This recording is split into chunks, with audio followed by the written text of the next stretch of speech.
Hi, welcome to the Funding Blueprint Unlocking Startup Success, presented by StartHub. I'm Cody Goff, and today you're going to get a better understanding of what the entrepreneurial journey looks like from start to finish, and at what point in that journey do most startups fail. Also, we all know that startups need to pivot sometimes, but how do you know when it's time to stop planning and start building? My guest today will get into all that and more.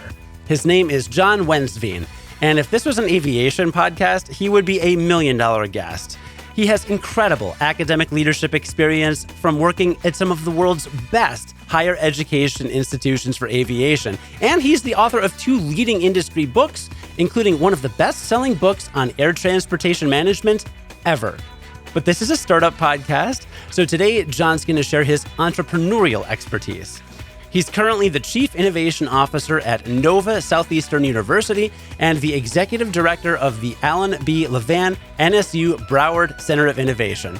The Levan Center is responsible for overseeing a multi-million-dollar public-private partnership to support the growing entrepreneurial ecosystem. It's designed to help entrepreneurs in lots of different ways, but to start our conversation, I asked John if there was a specific problem he was seeing that he thought the Levan Center could help solve. Here's what he told me. So I'll try to give you the short-winded story of it. I was brought on board a little over 3.5 years ago. There was a national recruitment effort to fill this position, and somehow I was the one that got selected. So it found me. I wasn't looking for it. In fact, I had a whole other commitment that I was moving in the direction of, which was a full relocation out of the country. And when I found out about this opportunity and realized the oh my gosh moment, I got to pull back and stay because there's a huge opportunity to potentially create some damage in a good way to solve this huge issue. And I'll go to that in just a moment. Long story short, when I was brought on board, I was presented a vision for Broward County, specifically the greater Fort Lauderdale area, where there was a visionary, a philanthropist, very successful businessman, and the president of NSU, Nova Southeastern University at the time, got together and said, we need to create an innovation center because we're really concerned about the future of technology and the skills gap that continues to widen. And I listened to that, but I said, you know what? Let's define what an innovation center is, because I think it's a much bigger definition than what we're currently thinking of. And what if we could go out and create the world's first theme park for entrepreneurs? What would that look like? And everybody stopped like a deer in headlights. And what is this guy talking about? And the idea really comes from my own personal journey as an entrepreneur. When I think back to when I was a small child to where I am today, the journey that I took that had ups and downs and all of the things that I didn't have access to in terms of programs and networks and services and funding, all the things that could potentially make an entrepreneur successful. And the idea was, let's create a one-stop shop, truly a theme park, and let's build it over 54,000 square feet of space. So that's the same footprint as a Bed Bath & Beyond. I probably have to come up with a different reference now that it's beyond. And one day people are going to say, it's the same footprint as the Levan Center of Innovation. And the idea here is really a storefront or a shopping mall that has storefronts for every service or need that an entrepreneur has. That was the concept. So the oh my gosh moment for me wasn't all the discussion that we had or really even what the opportunity was. It was when I physically got to see 54,000 square feet of cement. It was literally a box that had never been built upon. And I looked at it, and I'm a visionary, and I could see the world's first theme park for entrepreneurs. And as long as you allow me a couple of conditions, I'm your guy. Number one, we have one rule. And the one rule is there can't be any rules. Otherwise, you don't have innovation. And I can't, as the second rule, let anything stay in our way in terms of red tape and bureaucracy of the university or any other partners that we're working with. We must be free to do what we need to do. So everybody agreed to that. And we moved forward and we designed and developed this incredible resource and then virtually connected it to the world. And truly, the other oh my gosh moment wasn't just the space. It was, we can really change the world by helping entrepreneurs be successful at an accelerated pace by providing this resource to our community so that it has local, regional, national, and international impact. So I started in December of 19. Nobody knew the world was falling apart at that moment. And now I had to put on my own innovation hat as a strategist, as a visionary, as an entrepreneur, as a business person to think about how are we going to build this thing knowing that we're moving in an interesting direction and that nobody knows. Nobody knew that we were in a global pandemic environment. And here we are trying to build this incredible resource. Long story short, we did it on time and on budget because when nobody else was filing permits or hiring vendors like construction companies to do something, we were, and we got to negotiate our rates up front before everything went completely out of control in terms of cost. So that's how come we came on time and on budget. All of those that helped make it happen probably can't say the exact same thing because they got a little bit messed up by the changing world. But the real answer to your question is the problem is that entrepreneurs, most of them are not successful, particularly the early stage ones. And if we could come up with a resource that would allow us to basically democratize the world in terms of making things free and accessible to early stage entrepreneurs primarily, that we will change the world. And here are the metrics that we'll measure ourselves by to show that we can do so. And here we are in 2023, going into 2024, not too shortly from now. And I can say that we now have data that shows what our performance has been, and it's been wildly successful in terms of economic impact, in terms of the companies that we've started and scaled, secured investment funding for the media exposure, the customer base that they're growing. But we've truly set out to accomplish a mission, and we've already exceeded the initial part of that mission at this point. That's fantastic. I've got several follow-up questions. First one, and I can cut this out if you don't want it. But speaking of the world falling apart and quarantine, if you hear, I think maybe that was a dog barking in the background or someone coughing. Maybe it's because you're actually recording this while quarantined. You've unfortunately caught a case of COVID, but you're doing okay. Yeah. So I like venues with no script. I don't like editing, and you got to be natural. So this background that you see behind me is not an innovation center, but I am being very innovative right now. So yes, my wife and I just returned from a week long at sea on a cruise. Unfortunately, we both caught COVID. We're down in the dumps, and I am quarantined in this bedroom that you see that's usually meant for guests. And yes, there are two dogs barking down the hallway, and I'm so used to being in my professional office environment. So thanks for allowing me to go natural today. But this is where I work and sleep for the next few days. We totally forgive you and thank you again for being willing to still speak with me. I really appreciate that. So you talked about, you mentioned, most entrepreneurs fail, right? Most startups fail, and that's been a fact.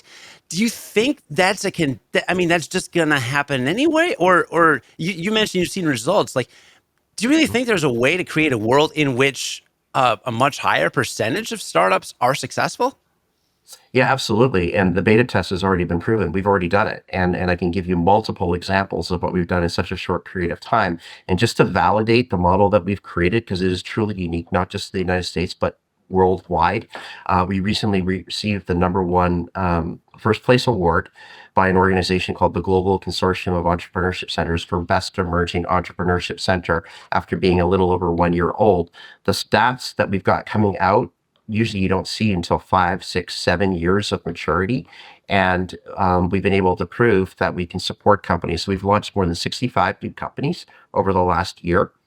We've secured about $7 million in new investment dollars for those entrepreneurs. We've created more than 425 new jobs directly and indirectly in South Florida as a result of those companies that are scaling. And we haven't had one failure yet. Not one of the companies that's gone through our programs has actually shut their doors and walked away. Yes, some of them struggle more than others, and others are accelerating more than others, but there's a combination of factors that cause that. But because this resource exists, because of our customized programs, the customized wraparound services, the different types of networks that we've created, the connection to the angel and venture capital communities, we're showing that companies are going at a better pace than they've ever done before as a result of this environment. So there are always going to be failures. And I actually encourage failure for an entrepreneur. And I failed many times as an entrepreneur, but I also succeeded. Not as many times as I failed. But when you fail, you learn from your mistakes. And as long as you acknowledge those mistakes, you can reinvent who you are and what you're doing. So we allow these companies to fail in a safe and secure environment But then what we do is we put the right resources, the life jacket around them so that they're not going to fail completely and disappear. Yes, they're going to struggle some more than others, but we're going to get you to that next level of success. And we've already proven it. And we haven't publicly announced it, but we've actually had our very first extremely successful exit, which will be announced in November. But it is now the largest company of its kind in the entire world in terms of the acquisition that just occurred as a result of that company coming through the Levan Center. That is extraordinary. I've got to ask, are you seeing that startups tend to fail at a certain stage, or is there a certain thing that makes them fail that you're providing the resources to kind of pull them out of that? Or are they failing all over the place in different places and it's more comprehensive? Like, kind of what are you seeing as the most important part of this safety net? Companies fail at all different stages, whether it's the ideate stage, the incubate stage, the accelerator, what the post-accelerate stage, which is the merger, acquisition, IPO, global expansion, the larger capital raise.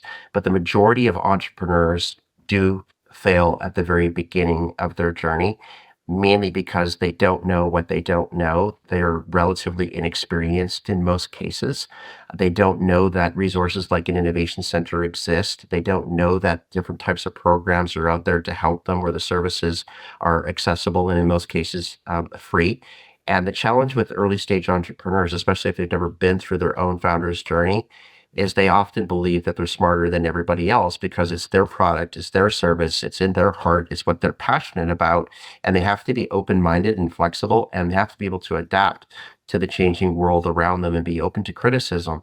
And one of the things that we do is we shoot holes through your business model so that you're still standing at the end of the day. And if you don't allow somebody to shoot holes through and then you learn where to plug them, you're probably not going to be successful.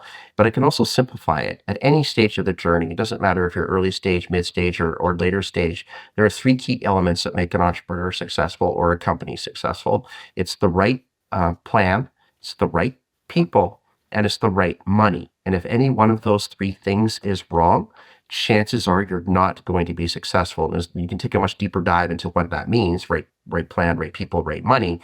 But if you have the wrong money, i.e. somebody that comes in and says, this is how you're going to run the business because I'm giving you the money, well, that's the wrong money, and they're not listening to you. They're not investing in you, and therefore you're not going to be successful. But that's a pretty simple formula that somebody can measure themselves by. Interesting. I like simple. I want to come back to that, but I also have to follow up on the language you use. I see you use this language. I've heard you use it in podcast interviews and the way the Innovation Center is described, but it is a theme park for entrepreneurs. Why theme park? That's so specific. You could have called it so many things, but why theme park? And please don't tell me there's a roller coaster because I'm going to have to book a ticket.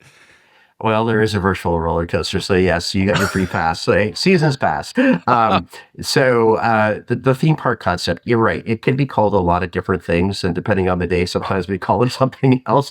But it is the world's first theme park for entrepreneurs because the founder's journey is truly about a set of rides that get you to different destinations, to different experiences. So imagine going into a theme park like Disney or Universal as an example, and you want to go to a special land. Well, what is that? Is it the ideate land? Is it the incubate land? Is it the accelerate land, the post-accelerate? Or you want to go through all of that? And the idea is that we create rides, and every one of these rides has some kind of return for all of the stakeholders that make the Levan Center of Innovation successful. So imagine a giant collision station that for the very first time truly forces entrepreneurs to collide with academia, industry, government, funders, professional networks, wraparound service providers, and a whole lot more. So what do those rides look like? Sometimes they're invisible and sometimes they're physical. You can actually ride them per se. So the invisible rides are the programs, the events, and the services, but the physical infrastructure that you see include things like a military-grade cybersecurity range. There's a whole reason why we built that. A media production studio, a technology makerspace that consists of things like 3D printers and scanners and drones and robots. We're in the process of building out an artificial intelligence digital cities lab where you can come and design an entire fictitious or real city from the ground up and test things like acts of God scenarios, products, economies of scale, emergency simulation exercises, all tied to AR, VR, MR technologies. We're building something called the volumetric capture studio, all to be opened in the next month and a half, where it's the future is here now. We're doing something about it. Is sort of the concept, Tomorrowland, if you will.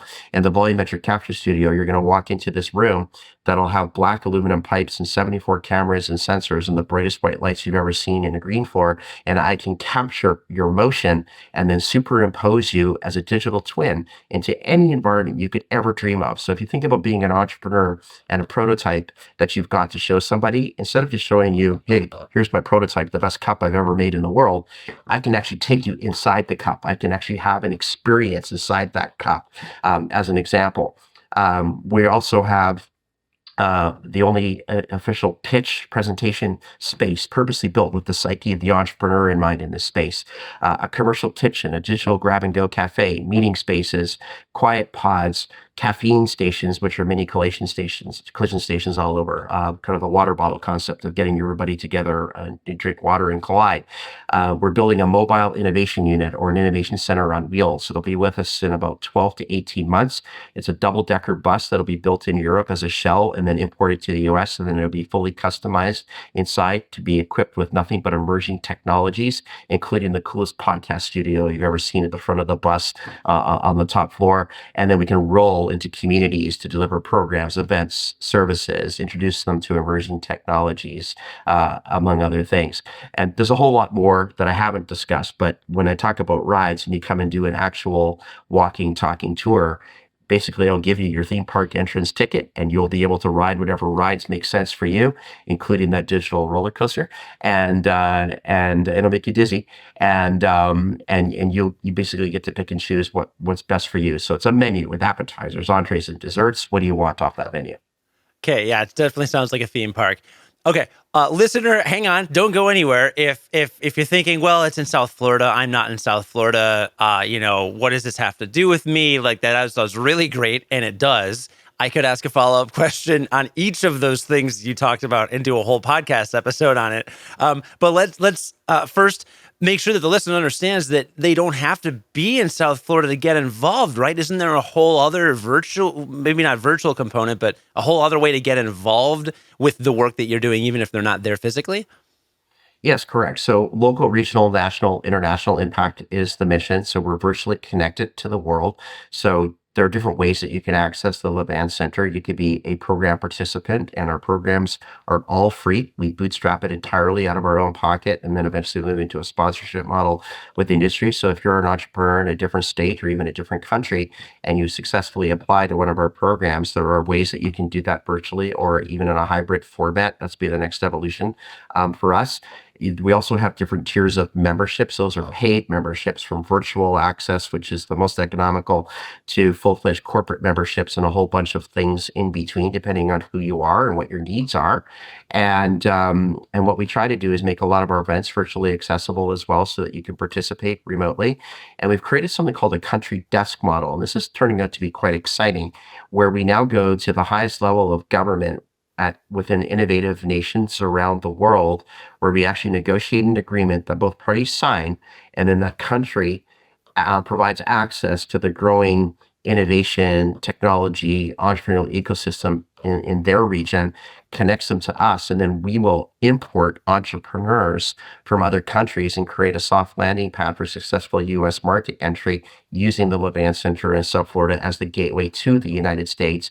And that also allows our own entrepreneurs here in the U.S. or South Florida to be exported to those different countries in terms of access to potential customers or learning about the regulatory frameworks of other countries for global expansion. Maybe it's in investors on a global scale. And as of now, we've signed on the Dominican Republic, the Kingdom of the Netherlands, the Cayman Islands. We're getting ready to sign about a half a dozen other countries.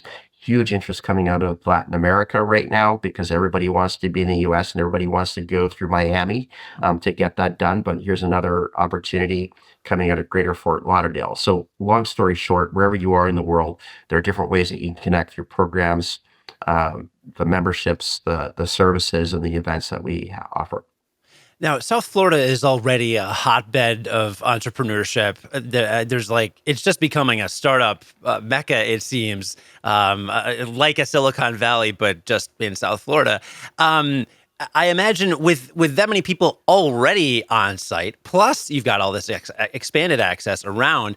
What are we talking about in terms of like acceptance rates, if I were to call it that? How hard is it? How hard is it to get involved? So we believe that there's a ride for everybody, no matter where you are in your journey.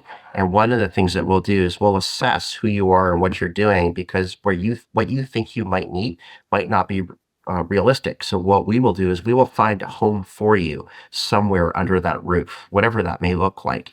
So it's accessible to everybody. And it's also a public-private partnership between the university and Broward County, our local government. And the reason that it's a public-private partnership is to open up our doors to the world. So if you are interested in one of our programs, like what we call ideate, which is the beginning stage, the incubate, which is the next phase, accelerate, or then eventually post accelerate, which is for more mature companies, you can apply to one of those programs. And then what we do is we assign a selection committee to your application. And there's also an interview that comes as part of that process. And if you're successfully brought into one of the programs, we'll place you in the appropriate one. And the goal is to make sure that you go from program to program to program. And there may be breaks between those programs because you're growing your company in between. Or maybe it's a membership opportunity that you're looking at, or maybe you just want to take advantage of some of the free services that we have, from business planning to marketing, branding, legal, strategy, accounting, finance, HR, technology, self-care management, as an example. We can provide that accessible opportunity for you. So we're truly here to open our doors to the world. And the long-term mission that I personally have is to show that we created a recipe that truly reverse engineers the success of an entrepreneur from birth of an idea through exit. And then what we do is we replicate the model in different parts of the world. And geographically, there are 6 different regions in the world. And the idea is to have one of these centers in each of the 6 regions of the world. And we create a spider web or a hub and spoke network, going back to my aviation roots, where you've got sort of a mothership that then connects to all the satellites. And we follow the same formula of success, including our 3 themes, our 4 pillars, 6 outcomes that we measure our success by, and then adapt it to that region of the world that you're in. So the Big Mac doesn't always have the beef patty, but the Big Mac always has the same secret sauce, right? And we're going to be able to do that. So that's the longer term goal, so that we truly internationalize what we're doing. You're the king of analogies, and you're making me hungry with the menu, the restaurants, the desserts. I mean, Listen, I got COVID. I've been eating soup and drinking tea for the last week. I'm hungry too. gotcha. I totally understand. Okay, so we've almost finished talking about access. Then I want to go back a little bit to talk about some of the capabilities. But one final question about it is: so you're basically saying you're not at capacity, because capacity is not really a good way to describe it, because even if they're not working with, at your center directly, you're finding places for them to go. And it sounds like, whenever someone comes to you, can maybe whether you say, yes, you can, come here or not, or do this or do that, there's going to be some place that they're directed to or routed to get value and kind of, go on the next step in their journey, is kind of what you're saying. Yeah, so we want to make sure that our model is always scalable, so that we're not turning away individuals or organizations. And what's also really interesting is that we're not competitive. We're a collaborator. And that's been one of the big challenges, is proving to the world that we're not here to compete with other programs. We're here to collaborate with other programs. So often what we do is we'll even send somebody to a different program that we collaborate with. So maybe you're not a fit for what we've got going on, or geographically it doesn't make sense, or you're looking for something different. We can open up doors of opportunity to connect you to other collaborators in the South Florida innovation ecosystem. But we're not going to turn you away. There is a place for you, from light to heavy and everything in between. And I always tell people that you need to find your innovation center. That's your tribe. That's the group that you're going to put around you, that's going to say, yes, you can, rather than no, you can't. And that's what also makes an entrepreneur successful, is to get access to that community and particularly early stage entrepreneurs, they find it difficult to even know that there's a community out there. There's a whole underworld, a subterranean world of innovation, technology, and entrepreneurship. And we're the portal that allows you access into that. So we'll find a place for you. So I never want to say that we've grown to capacity, because the moment that we do that, then we start to lose our base and our network. And there'll always be inventive ways that we continue to scale and make sure that we open up more doors of opportunity for people in the future. Awesome. Earlier, you said that the only rule was there are no rules. What's one decision you made or something you pushed for that exemplifies that, where you're like, if there were rules, I probably wouldn't be allowed to do this, but I'm going to do it anyway because that's the rule. Oh boy. So I started creating an operations manual at the very beginning, which had policies and procedures. And there is a place where you need to have certain policies and procedures in place, whether it relates to your own staff. So the problem is that, we've had a history where, hey, boss, don't forget, there's no rule here. I can do whatever I want. Well, okay, we got to change that rule a little bit, right? We have to have some guidelines. But I think going back to your question, I don't get stuck in a lot of bureaucracy, because the moment that you do, that's when you start to get pulled under. With that said, I deal with red tape when it comes to things like human resources or our finance departments or legal departments. And there's a reason they're there. They're the safeguards to make sure that you don't go to jail or you don't break the rules in a way that, you might feel that you need to. But I think that when you come to an innovation center like ours, you're going to realize that no rules theme is abundant among all of those different stakeholders, and it's a safe zone. So it's controllable in the sense that you're allowed to make mistakes. You're allowed to try things that normally you wouldn't have been able to do in the chemistry lab in high school. We're going to allow you to blow up the Bunsen burner, if you will, and see what happens. And so it's hard for me to answer that one question, because in some ways we do need rules, but in other ways you don't. But when it comes to innovation and thinking process, there really can't be any rules. You're just not allowed. You can't have somebody tell you, you must do this, but you must do that. The moment that you do that, you're not going to get the world's next best invention. And if you think about things like Amazons and Kindles of the world, the Uber Eats, the DoorDashes, they all came out of innovation centers, believe it or not. Most people don't know that. And they came out of those environments because there were no rules. This podcast is the funding blueprint. Funding is on a lot of startup founders' minds, but there are other founders that don't want funding. They just want to be independent, right? They think they've got the idea, they can do it and they can make it happen. Because you've got a public-private partnership, it sounds like the model doesn't necessitate that someone coming to you is looking for funding. You're not getting paid off by VCs that are trying to source companies through you, right? So if I'm an independent guy and I say, I've got the best idea in the world, I'm going to build it, I can still come to you and basically start working with the Levan Center and develop my idea through that way? 100%. So we do work with angel investors and venture capitalists, but when I go back to talking about this being a safe zone, that again, the theme park should always feel safe, is that there's nobody involved in our community that's there looking for the next best thing. They're there because of the heart of the entrepreneur. They're giving back in many ways to that community. So you can't come in, look for the best beach ball and then say, hey, I'm going to take it and become rich off of that. So we have a number of entrepreneurs and founders where they do come to us where they already may have some seed funding, or they don't have a single dime to their name, or they're there looking for the money. And again, it comes back to where do we place you within the organization so that we put you on the right track. With that said, the majority of the entrepreneurs coming to us ultimately need financial resources. And the one thing that we tell them from the very beginning is OPM, not opium, the drug, but OPM, other people's money. and don't use your own, don't use the friends and family network. Let's figure out the best business model that we can, and then let's get you opportunities to pitch in front of the angel investors, the venture capital, the right pitch competitions, maybe there's some cash reward that comes with that. And at the current time, we don't take an equity stake in any of the startup companies, but we're working towards that right now. So we, in many cases, allow free access to the Levan Center if you're a program participant. But in exchange for that, we're not asking anything of you other than to be successful. But we are creating a model, which would be another option, whereby Cody, he's got the best idea in the world. And in exchange for free access, I'll give you a full-fledged membership for the next year, say, and you take advantage of the programs, the events, and the services. We'll take a very small percentage equity stake in your company, not enough to harm you as you grow, because one of the things that entrepreneurs make mistakes early on is they actually give away equity when they really shouldn't be giving away that equity. And the other option is maybe it's a royalty license agreement that when you hit a certain status in terms of revenue generation or profitability, a small percentage of the royalty license goes back to us, and then that's our longer term reward. But that's a risky business to be in for everybody.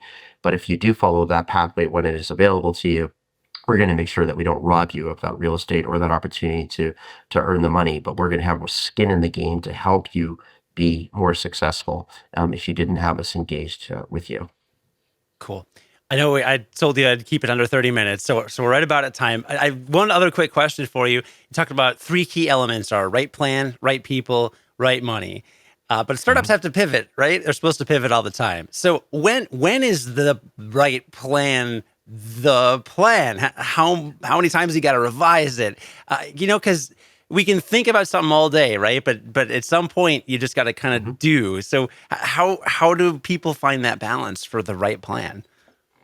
So interesting. One of the books I wrote focused on how to start an airline. I wrote a book for myself at one point, then realized, oh, gee, we could actually publish this. Was a step-by-step process of how you take your idea and actually raise the funding to get this up in the air. And the challenge, it comes back to, again, right plan, right people, right money, is you said something really interesting. What's the right time? Well, a plan is just a plan. And if you don't have a plan, you plan to fail. So that's a very important piece of guidance right there for entrepreneurs that are listening. But your plan that you start with is probably in every case not going to be the plan that you ultimately launch with or scale with. So the plan is a continuous cycle. And again, remember, it's just a plan. It's not solid, but it has to be flexible and adaptable to the changing environment around you, because you're going to be throwing curveballs that you didn't expect. And the more contingency plans that you have in place, then the minimization of the risk that helps support that is going to make you successful over time. But at some point, you have to be confident in what you've got and that you can move forward with it. And I think that one of the mistakes that a lot of early stage entrepreneurs make is that they got the best plan in the world, or they may think that they do, but we'll make sure that you do, is that sometimes you try too hard to sell your plan versus selling yourself. And as an investor, I'm investing in you, the individual, not necessarily your plan. So that's part of the equation. It's not the plan and then the person, it's the person, then the plan. And I want to know that the person or team that I'm investing into has the ability to get it across the finish line and be successful. And I'll be here on the outside to provide guidance and support and hopefully access to resources as we go. But if you don't have that kind of a setup, it makes it really challenging to actually be successful.